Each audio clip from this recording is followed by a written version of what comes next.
પોરબંદર તળપદ બરડાઈ બ્રાહ્મણ સમાજ દ્વારા આજીવન સભ્યોની સામાન્ય સભા આયોજન કરવામાં આવ્યું હતું, જેમાં તળપદ બરડાઈ બ્રહ્મજ્ઞાતિ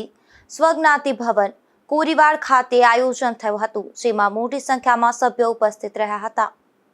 આ કાર્યક્રમની શરૂઆત સંત શ્રી ત્રિકમાચાર્ય બાપુની સમક્ષ દીપ પ્રાગટ્ય અને પુષ્પગુચ્છથી પૂજન કરવામાં આવ્યું હતું, જેમાં તળપદ બરડાઈ બ્રહ્મ સમાજના પ્રમુખ દિનેશભાઈ થાનકી, બાપુની વાવના પ્રમુખ જયંતિભાઈ મોઢા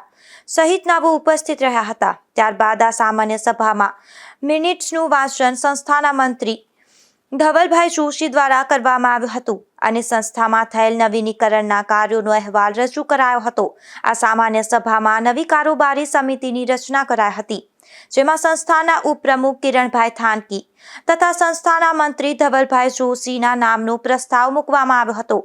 જેથી ચૂંટણી યોજાઈ હતી, જેમાં બરડાઈ બ્રહ્મ સમાજ છાયાના પ્રમુખ બાલુભાઈ થાનકી તથા બાપુની વાવના પ્રમુખ જયંતિભાઈ મોઢાને ચૂંટણી નિરીક્ષક તરીકે જાહેર કરવામાં આવ્યા અને ચૂંટણી શરૂ કરવામાં આવી હતી, જે ચૂંટણી દરમિયાન કિરણભાઈ થાનકીની 4 મત અને ધવલભાઈ જોશીની 43 મત મળતા ચૂંટણી નિરીક્ષક જયંતિભાઈ મોઢા તરફથી ધવલભાઈ જોશીને તળપદ બરડાઈ બ્રહ્મજ્ઞાતિના પ્રમુખ જાહેર કરવામાં આવ્યા હતા,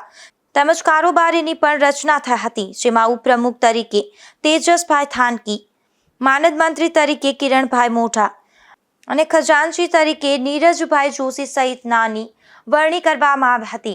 ત્યારે પૂર્વ પ્રમુખ દિનેશભાઈ થાનકીનું શાલ ઉઢાડી સન્માન કરાયું હતું, તો અતુલભાઈ મોઢા તેમજ મિતેશભાઈ જોશીએ પણ પોતાનું સ્વૈચ્છિક રાજીનામું રજૂ કર્યું હોવાથી તેમને પણ તેમની કામગીરી બદલ સન્માનિત કરવામાં આવ્યા હતા અને સંસ્થાના સમાચારો સમાજ સુધી પહોંચાડવા માટે સદાય તત્પર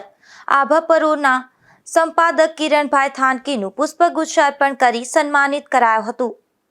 અશોક થાનકી, ગુજરાત ન્યૂઝ, પોરબંદર।